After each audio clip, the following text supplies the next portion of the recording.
second grade readers. Today we're going to talk about something called descriptive language. And if you look up at my anchor chart, you'll see that descriptive language is something that makes reading more interesting and allows the reader to picture what they are reading in their mind's eye. We talked a lot about this when we talked about poetry a few months back.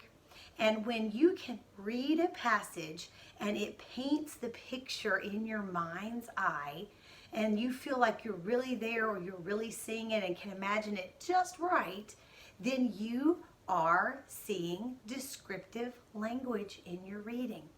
So for us to look at descriptive language today, I want us to read this book. It's called The Leaving Morning, and it's by Angela Johnson. So let's begin. The leaving happened on a soupy, misty morning when you could hear the street sweeper shh, shh, shh. Can you picture that in your mind? Close your eyes right now and let me read that again and paint the picture in your mind. The leaving happened on a soupy, misty morning when you could hear the street sweeper shh. All right, now I'm going to show you the picture. Did your mind see this? Have you ever been going to school one morning when it's kind of misty or foggy? Does it look a little like this? It's kind of gray, and you see the street sweeper has to have its lights on to see. Did you picture that in your mind's eye? I bet you did. And so that would be an example of descriptive language. The leaving happened on a soupy, misty morning when you could hear the street sweeper shh, shh, shh. We pressed our faces against the hall window and left cold lips on the pane.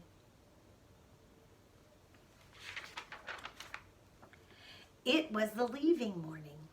Boxes of clothes, toys, dishes, and pictures of us everywhere. Did you picture that in your mind's eye? Right now, Miss Winters is making a text-to-self connection because I'm thinking about when my room is really messy and I've got stuff everywhere. Are you kind of picturing that too? And look at this picture. It is just stacked wall to wall with stuff, isn't it? So I think that is also an example of descriptive language. It was the leaving morning. Boxes of clothes, toys, dishes, and pictures of us everywhere. So you can just imagine stuff everywhere.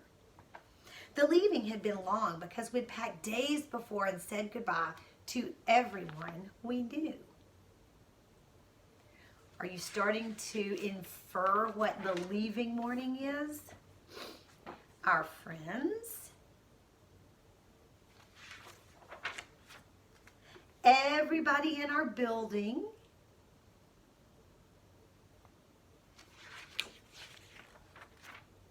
and the cousins, especially the cousins.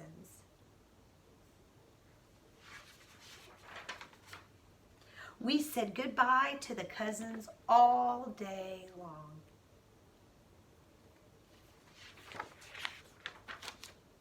Mama said the people in a truck would move us and take care of everything we loved on the leaving morning. Ooh, I'm starting to think that the leaving morning is maybe the morning that they are moving. Are you thinking the same?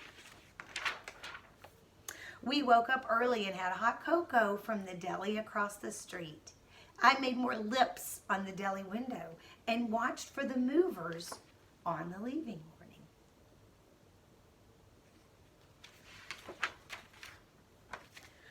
We sat on the steps and watched the movers.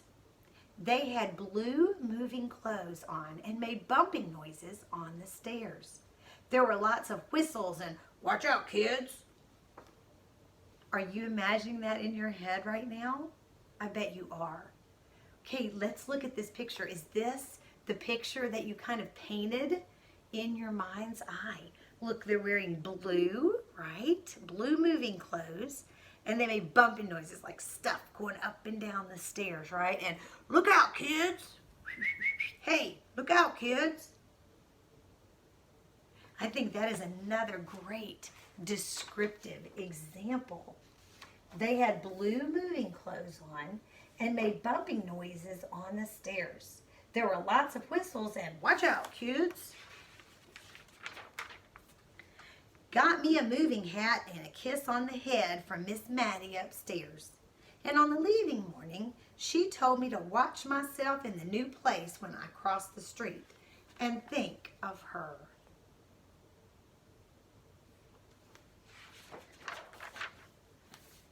I sat between my mama and daddy, holding their hands. My daddy said in a little while we'd be someplace we love.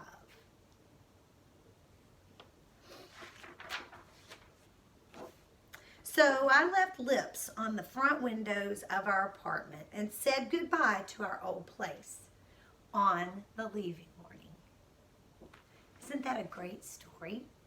There's one other thing I want to point out. In addition to how we've looked at each of these little passages and we were able to paint a picture in our mind's eye with the words in the text, I want to point out one other thing. Did you notice that throughout the book, there were places where they kept mentioning lips? The first one said, he left cold lips on the pane. Have you ever done that? Put your lips on the window pane and sometimes it's cold. And then it makes the little lip marks, doesn't it? And then on down the line in the book, they said lips again.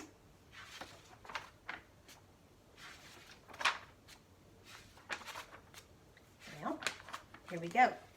When they said that they went across the street for hot cocoa, and it said, I made more lips on the deli window. Did you see that?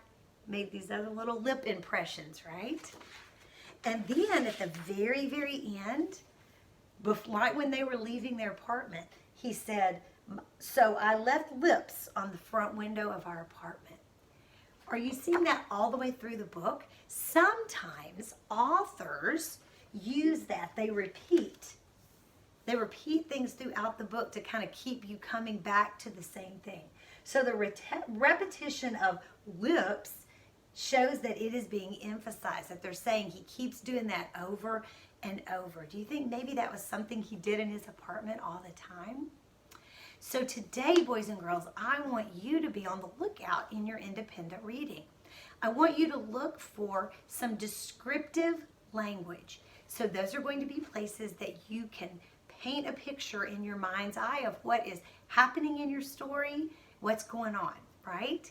So I want you to look for those in your independent reading today, and I want you to take a sticky note and mark those places in your text because we're going to be talking about them later on in the week. I hope you enjoy having your little scavenger hunt for descriptive language in your text. Bye, see you tomorrow.